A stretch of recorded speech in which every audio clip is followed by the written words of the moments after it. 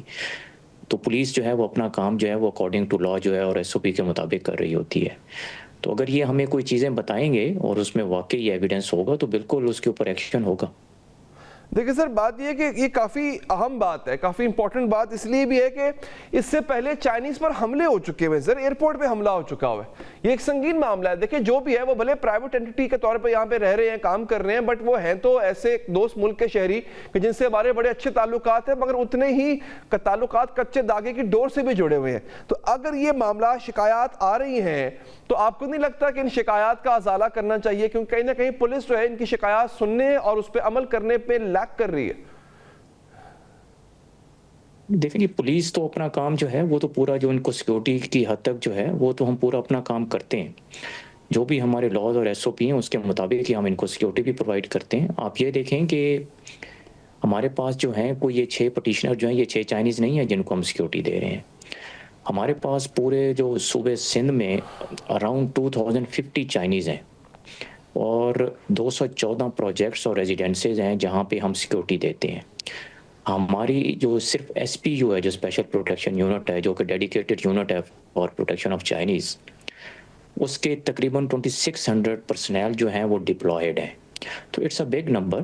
تو یہ نہیں ہے کہ صرف ہم ان 6 کی حد تک محدود ہیں. ان کے جتنے بھی اور بھی CPEC نان CPEC پروجیکٹس ہیں اور ان جس طرح یہ 6 ہیں اس طرح اور بھی بہت سارے چائنیز ہیں جن کی تعداد 130 تک ہے تو جن کو ہم سیکیورٹی دیتے ہیں. تو یہ سب ویری اسمال نمبر. ان کی جو ریزرویشنز ہیں ہم اس کو بالکل ایڈریس کریں گے تاکہ ہم انویسٹر فرینڈلی جو ہے وہ ماحول بنا سکیں. دیکھیں موومنٹ سے ریلیٹڈ ان کی زیادہ جو مین شکایت ہے، دیکھیں کوئی پولیس جو ہے ان سے پیسے لے کے کوئی ان کو موومنٹ کی اجازت نہیں دیتی. ہم ہماری SOP کے اکارڈنگلی ہم ان کو موو کراتے ہیں. اور جو ایئرپورٹ پہ جب یہ آتے ہیں کراچی یا ایئرپورٹ سے جا رہے ہوتے ہیں واپس تو بلٹ پروف گاڑیاں یوز ہوتی ہیں. تو ان کی یہ بھی ریزرویشن ہے کہ وہ گاڑیاں یوز نہ ہوں. اب ایشوز یہ ہیں کہ وہ SOP میں مینشن ہے وہ چیزیں گورنمنٹ آف پاکستان کی، تو ہم نے ان کو فالو کروانا ہے. یہ ہماری ذمہ داری ہے. اور اس لیے کہ کیونکہ کراچی ایک میٹروپولیٹن سٹی ہے اور سینسٹیوٹی یہاں پہ چیزوں کی اور یہاں کے جو تھریٹس ہیں وہ باقی جو ہیں جگہوں سے زیادہ ہوتے ہیں. تو ہم ان چیزوں کو مد نظر رکھتے ہوئے جو سیکیورٹی پیرامیٹرز ہیں ان کو فالو کرواتے ہیں. ہم خود بھی فالو کرتے ہیں. تو اس میں اگر کوئی کمپلینٹ یہ کریں گے کہ کسی نے کوئی انہوں نے پیسے دیے ہیں یا کچھ ہے تو ہم اس کے خلاف ضرور ایکشن لیں گے. لیکن یہ ہے کہ کچھ جگہوں پہ جو ہیں ان کو بھی پولیس کے ساتھ تعاون کرنا پڑتا ہے. جی لیکن سر دیکھیں ابھی تک آپ نے براہ راست جو ہے وہ اس سے ان سے بات نہیں کی، تو کیا کہا بات ہے اس میں؟ کیونکہ پٹیشن دائر ہو گئی، وہ آپ تک آئے نہیں، خود نہیں آئے سر. دیکھیں میں نے آپ کو بالکل یہ نہیں کہا کہ ہم نے کوئی رابطہ نہیں کیا یا کیا بات ہے. میں نے آپ کو یہ عرض کی تھی کہ ہمارا ان سے رابطہ ہوا ہے اور ہم ان سے پہلے بھی رابطے میں ہوتے ہیں. اصل میں ان کے ساتھ رابطے میں ایک تو یہ ہم سے ڈائریکٹ کنوے کرتے ہیں جو بھی ان کی ریزرویشن ہوتی ہیں، ہمارے بندے ان کے ساتھ ڈپلائیڈ ہوتے ہیں. دوسرا ان کا جو رابطے کا طریقہ ہے وہ یہ چائنیز ایسوسیشن ایک بنی ہوئی ہے ان کی، وہ بھی ہمیں کنوے کرتے ہیں. تھرڈ ہے کونسلیٹ جو ہے کراچی میں ان کا، وہ ہم سے کنوے کرتا ہے چیزیں. تو ہم نے ان کے تینوں فورمز پہ کل بھی بات کی ہے اور آج بھی بات ہوئی ہے ان سے. تو ہم ان سے بالکل رابطے میں ہیں. تو ہم انشاءاللہ بائی ٹمارو اور منڈے تک ان کے ساتھ بیٹھ کے چیزوں کو دیکھیں گے اور یہ چیزیں سارٹ آؤٹ کریں گے انشاءاللہ. اچھا سر، جو کراچی ایئرپورٹ پر حملہ ہوا تھا وہاں پہ تحقیقات کی گئی، کیا غلطی تھی؟ کچھ ڈگ آؤٹ ہوا وہاں سے؟ لیکن ہم تو چائنیز کو سیکورٹی دیتے ہیں اور غلطی تو کسی کی نہیں ہوتی کہ جی کسی کی غلطی ہے تو یہ اٹیک ہو گیا. اس میں جو انویسٹیگیشن ہے وہ ایک اور جو ہمارا ادارہ ہے وہ کر رہا ہے. تو میرا خیال ہے وہ اس کا زیادہ اچھا جواب دے سکیں گے. میں بس اتنا کہنا چاہوں گا کہ ہمارے SPU کے جوان ان کے ساتھ ڈپلائیڈ تھے اور وہ سوسائڈ اٹیک تھا. اس پہ میں زیادہ بات اس لیے نہیں کر سکتا کہ انویسٹیگیشن ہو رہی ہے اس کی. اور ہمارے 100 سے زیادہ بندے ایئرپورٹ پہ ڈپلائیڈ ہیں صرف SPU کے. اور راؤنڈ دی کلاک جو ہے جتنے بھی چائنیز آ رہے ہوتے ہیں یا جا رہے ہوتے ہیں ایئرپورٹ سے ہم ان کو سیکورٹی پرووائڈ کرتے ہیں. ٹھیک ہے. DIG اسپیشل ایکشن یونٹس، بہت بہت شکریہ جناب محمد فاروق صاحب کہ آپ نے ہمارے پروگرام کے لیے وقت نکالا. ناظرین، فلسطین کے مجاہدین کی بہادری کی ایک لازوال داستان ہے جو کہ آپ کو ہم بتائیں گے اس وقفے کے بعد. ایک طرف 18 ارب ڈالرز کی امداد تھی، 8 ارب ڈالرز کے ہتھیار تھے، 1370 ٹینک تھے، آگ برساتے 612 جنگی طیارے تھے، 85,000 ٹن بارود تھا، اور دوسری جانب حق تھا، صداقت تھی، بے باکی تھی، بہادری تھی اور خود مختاری کا ولولہ تھا۔ عقل کہتی تھی دشمن طاقتور ہے اس لیے غالب آ جائے گا، جذبہ ایمان کہتا تھا تم ہی غالب آؤ گے اگر سچے ہو، اور پھر وہی ہوا۔ اسرائیلی بارود اور طاقت سے غزہ ملبہ تو بن گیا، لیکن مزاحمت زندہ ہے، جہاد زندہ ہے، آزاد فلسطین کا جذبہ زندہ ہے، حریت کا خواب زندہ ہے، خون سے لکھی داستانیں امر ہو چکی ہیں۔ آج اسرائیلی قیدی رہا کیے جا رہے ہیں تو پس منظر میں الاقصی طوفان کی یاد ہے اور مجاہدین کی فتح کا اعلان۔ حماس نے قیدیوں کا تبادلہ کرتے ہوئے مزید 4 صہیونی یرغمالی رہا کر دیے ہیں۔ جو 4 خواتین آج رہا کی گئیں ان کا تعلق اسرائیلی فوج سے تھا۔ بھرے مجمع میں انہیں ریڈ کراس حکام کے حوالے کیا گیا۔ حماس اور فلسطینی اسلامی جہاد کے مسلح جنگجوؤں کے پہرے میں یہ خواتین ہنستی مسکراتی سٹیج پر نمودار ہوئیں۔ چاروں اسرائیلی خواتین اہلکار حشاش بشاش نظر آئی تھیں۔ انہوں نے مجمع کو دیکھ کر ہاتھ ہلائے اور خوشی کا اظہار بھی کیا۔ اس موقع پر غزہ کے شہریوں کی بڑی تعداد موجود تھی۔ یہ مناظر اسرائیلی شہری بھی اپنی ٹیلی ویژن سکرینز پر براہ راست دیکھ رہے تھے۔ سب سے اہم بات یہ ہے کہ جب ان خواتین کو سٹیج پر لایا جا رہا تھا اور پوری دنیا کا میڈیا اسے کور کر رہا تھا، اس وقت حماس نے پس منظر میں چند بینرز نصب کر رکھے تھے۔ وسط میں لکھا تھا طوفان الاقصی۔ طوفان الاقصی ہی حماس کا وہ آپریشن تھا جس میں اسرائیل پر حملہ کیا گیا تھا اور اسرائیلی شہریوں کو یرغمال بنایا گیا تھا۔ ان بینرز پر لکھی تحریروں میں بتایا گیا تھا کہ فلسطین کی آزادی کی جنگ لڑنے والے ہی ہمیشہ فاتح رہیں گے۔ یہ بھی لکھا تھا کہ نازی صہیونیت کے مقابلے پر مظلوم فلسطینی جیت چکے ہیں۔ معاہدہ یہ ہے کہ غزہ سے ہر یرغمالی کی رہائی کے بدلے 50 فلسطینی قیدی رہا ہوں گے، یعنی 4 اسرائیلی خواتین کے بدلے میں 200 فلسطینی قیدیوں کی رہائی ہو رہی ہے۔ آج دنیا نے جو مناظر دیکھے یہ ان شہیدوں کی وجہ سے ممکن ہوئے ہیں جنہوں نے وفا کی تاریخ اپنے لہو سے لکھی۔ الجزیرہ نیٹ ورک نے حماس کے شہید رہنما یحییٰ سنوار کی ایک ویڈیو جاری کی ہے۔ اس ویڈیو میں دیکھا جا سکتا ہے کہ جب اسرائیل غزہ پر ظلم اور مزاحمت کے پہاڑ توڑ رہا تھا، فوجی کارروائیاں کر رہا تھا، اس وقت یحییٰ سنوار غزہ میں ہی موجود رہے۔ الجزیرہ کی جانب سے جاری فوٹیج میں مختلف مناظر ہیں۔ کسی میں یحییٰ سنوار نے کمبل اوڑھ رکھا ہے اور ہاتھ میں چھڑی پکڑ کر ملبے پر چل رہے ہیں۔ ایک منظر میں یحییٰ سنوار ایک اور فرد کے ساتھ موجود ہیں اور سامنے ایک نقشہ پھیلا رکھا۔ یحییٰ سنوار ہی وہی رہنما تھے جنہوں نے اسرائیل پر حملے کا منصوبہ تیار کیا تھا اور اسرائیل سے لڑتے ہوئے ہی اپنی جان دی تھی۔ انہیں بدنام کرنے کے لیے اسرائیل پروپیگنڈا کرتا رہا کہ وہ تو گہری سرنگوں میں چھپے بیٹھے تھے۔ اپنی حفاظت کے لیے انہوں نے اسرائیلی مغوی اپنے گرد بٹھا رکھے تھے، لیکن وہ شیر میدان کارزار میں اسرائیل سے لڑتا رہا، اور جو فوٹیج سامنے آئی ہے اس سے بھی یہی معلوم ہوتا ہے کہ اپنی شہادت تک یحییٰ سنوار نے غزہ میں اپنی سرگرمیاں جاری رکھی۔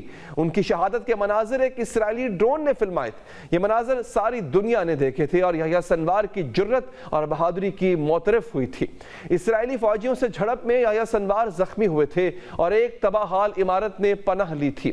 اسرائیلی ڈرون کے ذریعے بنائی گئی فوٹیج میں دکھائی دیا کہ جنگی لباس پہنے ایک زخمی صوفے پر بیٹھا ہے۔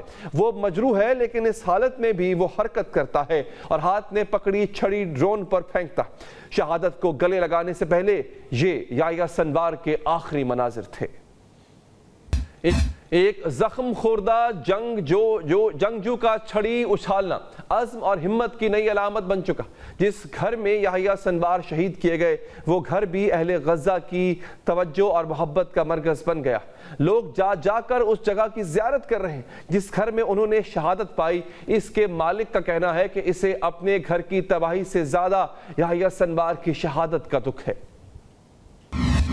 بہادری اور قربانی کی داستانیں صرف یحییٰ سنوار تک محدود نہیں ہیں۔ حماس کی تمام قیادت نے غزہ کی آزادی کے لیے اپنا اور اپنے اہل خانہ کا خون پیش کیا ہے۔ حماس سربراہ اسماعیل ہنیہ کی خاندان کے 79 افراد اسرائیلی حملوں میں شہید کیے گئے۔ انہوں نے اپنے 3 بیٹوں اور 4 پوتے پوتیوں کا جنازہ اٹھتے بھی دیکھا، لیکن صہیونی جارحیت کے سامنے ڈٹ کر کھڑے رہے اور آخر ایک دن خود بھی شہادت کا جام پی لیا۔ آپ اسماعیل ہنیہ کا حوصلہ دیکھنا چاہتے ہیں تو یہ منظر دیکھیں، جب انہیں اپنے 3 بیٹوں اور پوتے پوتیوں کی شہادت کا بتایا گیا تو کس بہادری سے انہوں نے یہ خبر سنی۔ وہ اس وقت تک کسی جگہ کے دورے پر تھے، خبر دینے والے نے پوچھا کیا ہم یہ دورہ ختم کر دیں؟ اسماعیل ہنیہ کا جواب تھا نہیں۔ یہ حقیقت ہے کہ جبر بے لگام ہو جائے تو اس کے سامنے مسلح مزاحمت کے علاوہ اور کوئی چارہ ہی نہیں ہوا کرتا۔ فلسطین کے دلیر بیٹے اور بیٹیاں اپنے وطن کے دفاع کی ذمہ داری نبھا رہے ہیں، جو وسائل انہیں دستیاب ہیں انہی میں رہ کر یہ دفاع کر رہے ہیں۔ آج اسرائیلی یرغمالیوں کی رہائی کے وقت لگائے گئے بینرز بھی اس بات کا ثبوت ہے کہ آخری فتح ان مجاہدین کی ہی ہوگی، انشاءاللہ ہوگی۔ یہاں پر ایک وقفہ لیں گے ناظرین، وقفے کے بعد حاضر ہوں گے۔ پاکستان تحریک انصاف نے پارلیمنٹ کے اندر اور باہر طویل مگر لا حاصل احتجاج کے بعد 26ویں آئینی ترمیم کے خلاف سپریم کورٹ کا دروازہ کھٹکھٹا دیا۔ عدالت عظمیٰ میں petition opposition leader Omar Ayub کی جانب سے دائر کی گئی، جس میں 26ویں آئینی ترمیم کو کالعدم قرار دینے کی استدعا کی گئی۔ درخواست میں کہا گیا کہ عدلیہ کی آزادی آئین کا بنیادی جزو ہے، عدلیہ کی آزادی کے خلاف کوئی ترمیم نہیں کی جا سکتی۔ آئینی ترمیم اختیارات کی تقسیم کے آئینی اصول کے خلاف۔ درخواست میں استدعا کی گئی کہ پارلیمنٹ آئین کے بنیادی خدوخال کو تبدیل نہیں کر سکتی۔ 26ویں ترمیم کے تحت ہونے والے تمام اقدامات کالعدم قرار دیے جائیں۔ پی ٹی آئی نے 26ویں آئینی ترمیم پر فیصلے تک جوڈیشل کمیشن کو ججز تعیناتی سے روکنے کی استدعا بھی کی۔ تحریک انصاف کا 26ویں آئینی ترمیم پر سپریم کورٹ سے رجوع اپنی جگہ، مگر مولانا فضل الرحمان کچھ اور کہانی کہہ رہے ہیں۔ اب اگر کورٹ سے کوئی رجوع ہم کسی کو نہیں روک سکتے، لیکن ترمیم ہے پارلیمنٹ کے پاس کردہ ہے اور پی ٹی آئی کے اعتماد کے ساتھ پاس ہوا ہے۔ پی ٹی آئی سے پہلے بھی 26ویں آئینی ترمیم کے خلاف درجن سے زائد درخواستیں سپریم کورٹ میں دائر ہیں۔ اسلام آباد ہائی کورٹ بار ایسوسی ایشن اور لاہور بار ایسوسی ایشن نے 26ویں آئینی ترمیم کو سپریم کورٹ میں چیلنج کر رکھا۔ بلوچستان بار کاؤنسل اور بلوچستان ہائی کورٹ بار ایسوسی ایشن عدالت عظمیٰ کے دروازے پر دستک دے چکی۔ جماعت اسلامی نے بھی سپریم کورٹ کا دروازہ کھٹکھٹائے ہوئے۔ پنجاب اسمبلی میں اپوزیشن لیڈر احمد خان 26ویں آئینی ترمیم کے خلاف درخواست دائر کر چکے۔ اختر بینگل، فہمیدہ مرزا اور مصطفیٰ نواز کھوکھر نے آئینی ترمیم کے خلاف مشترکہ درخواست دائر کی۔ سپریم کورٹ بار کے 8 سابق صدور حامد خان، امان اللہ قزانی، عابد حسن منٹو، علی احمد کرد، اکرم شیخ، قاضی محمد انور، منیر ملک اور عابد زبیری کی جانب سے بھی 26ویں آئینی ترمیم کے خلاف سپریم کورٹ میں درخواست دائر ہے۔ ان مختلف درخواستوں میں آئینی ترمیم کو کالعدم قرار دینے اور ترمیم کے خلاف فل کورٹ بنانے کی استدعا کی گئی۔ سیاسی اور قانونی فورمز ہی نہیں، گزشتہ سال دسمبر کے پہلے ہفتے سپریم کورٹ کے سینئر جج جسٹس منصور علی شاہ نے بھی چیف جسٹس پاکستان یحییٰ آفریدی کے نام ایک خط میں 26ویں آئینی ترمیم کے خلاف درخواستوں کی سماعت کے لیے فل کورٹ بنانے کی درخواست کی تھی۔ جسٹس منصور علی شاہ نے لکھا تھا کہ 26ویں آئینی ترمیم کے خلاف درخواستوں پر فیصلہ ہونا انتہائی ضروری ہے۔ آرٹیکل 191A کے تحت سپریم کورٹ کے ریگولر بینچ آئینی درخواستیں نہیں سن سکتے، تاہم یہ آرٹیکل سپریم کورٹ کے فل کورٹ بینچ کو آئینی درخواستوں پر سماعت سے نہیں روکتا۔ جسٹس منصور علی شاہ نے چیف جسٹس پاکستان یحییٰ آفریدی کو 26ویں آئینی ترمیم کے خلاف درخواستوں کا فیصلہ ہونے تک جوڈیشل کمیشن کا اجلاس مؤخر کرنے کی تجویز بھی دی تھی، تاہم چیف جسٹس پاکستان یحییٰ آفریدی نے 26ویں آئینی ترمیم کے خلاف درخواستوں پر فل کورٹ سماعت کی مخالفت کی اور جواب دیا تھا کہ 26ویں ترمیم کے بعد آئینی مقدمات کو سماعت کے لیے مقرر کرنے کا اختیار آئینی بینچ کمیٹی کے پاس ہے۔ ادھر سپریم کورٹ کے ترجمان کی جانب سے جاری اعلامیے میں کہا گیا ہے کہ جسٹس امین الدین خان کی سربراہی میں 8 رکنی آئینی بینچ 27 جنوری کو سپریم کورٹ میں 26ویں آئینی ترمیم کے مقدمات کی سماعت کرے گا۔ سپریم کورٹ میں پی ٹی آئی کی جانب سے 26ویں آئینی ترمیم کے خلاف پٹیشن کے بعد ایک بار پھر کئی سوالات نے جنم لیا جو ابہام کو ہوا دے رہے ہیں۔ سوال یہ ہے کہ کیا آئینی ترمیم پارلیمنٹ کا دائرہ کار نہیں؟ اگر ہے تو اس میں غیر قانونی کام کیا ہے؟ سوال یہ بھی ہے کہ اگر آئینی ترمیم غیر قانونی ہے تو آئینی بینچ کی کیا حیثیت رہ جائے گی؟ آئینی بینچ کے اب تک کے فیصلوں کی کیا وقت رہ جائے گی؟ چھپتا ہوا سوال یہ بھی ہے کہ جو آئینی بینچ جس 26ویں آئینی ترمیم کے تحت وجود میں آیا ہے وہی اس آئینی ترمیم کی سماعت کرنے جا رہا ہے. آئینی بینچ کے بجائے سپریم کورٹ کے کورٹ میں سماعت کیوں نہیں؟ اسی طرح آئینی ترمیم کے بعد جوڈیشل کاؤنسل کی جانب سے ججز کی تقرریوں کا کیا جواز بچے گا؟ اس سے بھی بڑا سوال یہ ہے کہ کیا ملک کی بڑی سیاسی جماعت پی ٹی آئی کا موجودہ چیف جسٹس پر عدم اعتماد عدالتی نظام پر بڑا سوالیہ نشان نہیں؟ ہمارے ساتھ شاہ خاور موجود ہیں، سینئر وکیل ہیں. سر بہت شکریہ آپ کا. سر 26ویں آئینی ترمیم کے خلاف وہی بینچ سماعت کر سکتا ہے جو اس آئینی ترمیم کے نتیجے میں تشکیل پایا ہو؟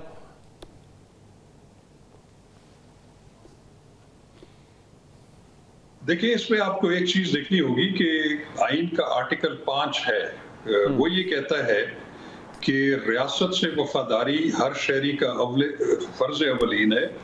آئین اور قانون کی پاسداری بھی جو ہے وہ تمام شہریوں پر لازم ہے. تو آپ نے یہ دیکھنا ہوگا کہ ہمارے جتنے بھی کانسٹیٹیوشنل آفیسز ہیں بشمول اعلیٰ عدلیہ جس میں ہائی کورٹ، سپریم کورٹ اور فیڈرل شریعت کورٹ ہے، ان کے ججز جو ہیں وہ آئین کے تحت حلف اٹھاتے ہیں اور وہ اپنے حلف میں یہ کہتے ہیں کہ میں آئین اور قانون کی پاسداری اور اس کی حفاظت کروں گا. تو جو بھی مروجہ کا آئین ہے جو اس وقت، اس کی پاسداری جو ہے وہ تو سب پر لازم ہے. ہاں یہ ضرور ہے کہ آئینی 26ویں آئینی ترمیم کو جو آن دی وائریز آف دی کانسٹیٹیوشن کے اوپر جو ہے وہ چیلنج تو بالکل ہوا ہے اور اس کے لیے 27 آف دس منتھ جو ہے وہ مقرر بھی ہوئی ہے آئینی بینچ کے سامنے. تو وہ یقیناً اسی آئینی بینچ کے سامنے اس کی سماعت ہوگی، کیونکہ 26ویں ترمیم کے تحت ایسا ایک ارینجمنٹ ہو چکا ہے کہ سپریم کورٹ میں جو آئینی جو معاملات ہیں 184(3) کے تحت، یا جس کو سوو موٹو جورسڈکشن کے بھی کہہ سکتے ہیں، وہ جو ہے اس کے لیے انہوں نے الگ آئینی بینچ بنا دیا گیا جو کہ 8 رکنی بینچ اس وقت نوٹیفائیڈ ہے. اور اس کو نوٹیفائی بھی کس نے کیا ہے؟ جو ہے وہ جوڈیشل کمیشن آف پاکستان نے کیا ہے. تو اس لیے اب یہ کہنا کہ جی یہ وہ آئینی بینچ نہیں سن سکتا تو سنے گا تو وہی. وہ آئینی بینچ بنا ہی اس لیے ہے کہ جو بھی کوئی آئین اور قانون کی تشریح ہو یا اس کی انٹرپریٹیشن کا ایشو ہو، وہ جو ہے وہ 8 رکنی بینچ کر سکتا ہے، یا اس کے جو سربراہ ہے یا ان کی جو کمیٹی ہے وہ کتنے بینچ پر مشتمل جو ہے وہ ایک بینچ تشکیل دیتی ہے. لیکن اس وقت ایک 7 رکنی بینچ جو ہے وہ بالکل موجود ہے جس میں 26ویں آئینی ترمیم کو جو ہے اس کی کانسٹیٹیوشنلٹی کے بارے میں جو ہے اس کو جانچا جائے گا. نہیں سر، یہ بتائیے گا اگر یہی بینچ 26ویں آئینی ترمیم کے حوالے سے سماعت کرتا ہے اور یہ قرار دے کہ ترمیم درست نہیں ہے، تو پھر اس فیصلے کی روشنی میں نہ صرف 26ویں آئینی ترمیم تو چلیں جائے گی، اس کے تحت جو بینچ بنا تھا جس نے یہ فیصلہ دیا اس بینچ کی بھی تو کوئی حیثیت نہیں ہوگی نا سر؟ دیکھیے، اگر تو یہ جو آئینی بینچ ہے اگر یہ 26ویں آئینی ترمیم کو آئین سے متصادم قرار دے دیتا ہے تو پھر تو وہ جب سے امینڈمنٹ ہوئی ہے اس کے بعد جتنے بھی اقدامات ہوئے ہیں وہ تو تمام زمین بوس ہو جائیں گے. اس میں تو کوئی دوسری، لیکن یہ ایک بہت ایکسٹرا آرڈنری فیصلہ ہوگا. اس کی وجہ یہ ہے کہ ہم نے آج تک دیکھا ہے کہ جو ویسے تو قوانین جو ہیں جو پارلیمنٹ نے بنائے ہیں ان کو تو جو ہے اس کی جو ہے وائریز تو چیلنج ہو سکتی ہے کہ وہ آئین میں دیے گئے بنیادی حقوق سے متصادم ہے، لیکن جو آئینی ترمیم ہے وہ 2/3 اکثریت سے ہوتی ہے. اور یہ والی ترمیم جو ہوئی ہے، ٹھیک ہے، اس میں لوگوں کے بہت سارے اعتراضات ہیں، اس میں کچھ جو ہیں خامیاں بھی ہم جو ہے وہ نشاندہی کر سکتے ہیں اس کی، لیکن وہ جو آئین میں مروجہ طریقہ کار ہے اس کے مطابق وہ ترمیم ہوئی ہے اور وہ ایک ویلڈ پیس آف کانسٹیٹیوشن ہے. ٹھیک ہے. تو اس لیے صاحب اگر کل کو کوئی فریق اٹھے اور کہہ دے، کوئی بھی پی ٹی آئی کا وکیل اٹھے، کوئی بھی اٹھے، وہ کہتے جناب کہ اس آئینی ترمیم کے خلاف سماعت اس لیے نہیں ہو سکتی کیونکہ جو ترمیم اس کے بعد بینچ تشکیل پایا گیا ہے وہ اس کی سماعت نہیں کر سکتا، تو پھر کیا ہوگا؟ پھر یہ معاملہ چیف جسٹس کے پاس جائے گا؟ دیکھیں، میں آپ کو ایک بات بتاؤں کہ یہ پریکٹس آلریڈی ایک دفعہ ہو چکی ہے. اچھا، آپ نے دیکھا ہوگا کہ یہ جو ایک جسٹس منصور علی شاہ، جسٹس عائشہ ملک اور شاہد منیب اختر صاحب نے ایک باقاعدہ جو ہے وہ لکھ دیا تھا کہ آئینی ترمیم کو فل بینچ کے سامنے لگا دیا جائے، لیکن وہ پھر جو ایڈمنسٹریٹو سائٹ کے اوپر رجسٹرار آفس نے ایسا نہیں کیا تھا. اس کی وجہ یہ ہے کہ اس آئینی ترمیم کے نتیجے میں ہی تو یہ بائفرکیشن ہوئی ہے دو طرح کے بینچز کی. ایک وہ ہے جو کہ آرڈنری کیسز سنیں گے اور دوسرا جو ہے وہ کانسٹیٹیوشنل میٹر سنیں گے. تو اگر یہ اعتراض آ بھی جائے پی ٹی آئی کی وکیل یا کسی بھی وکیل کی طرف سے کہ آپ جو ہے اس پہ فل کورٹ تشکیل دیں, تو اس پہ آئینی بینچ اس سے پہلے بھی یہ جو ہے آبزرویشنز ان کے کچھ جج حضرات نے دے دی ہے کہ یہ جو آئینی بینچ ہے اس کو ہی اب فل کورٹ سمجھا جائے, کیونکہ اس طرح کے آئین اور قانون میں جو ترامیم ہے یا ان کے تشریح کا جو معاملہ ہے وہ اسی بینچ نے ہی کرنا ہے, اور یہ حقیقت ہے. چلیں, بہت بہت شکریہ جناب کے شاہ خواص صاحب, آپ نے پروگرام کے لیے وقت نکالا. اب تک کے لیے اتنا ہی ناظرین, مجھے دیجیے اجازت. اللہ نگہبان.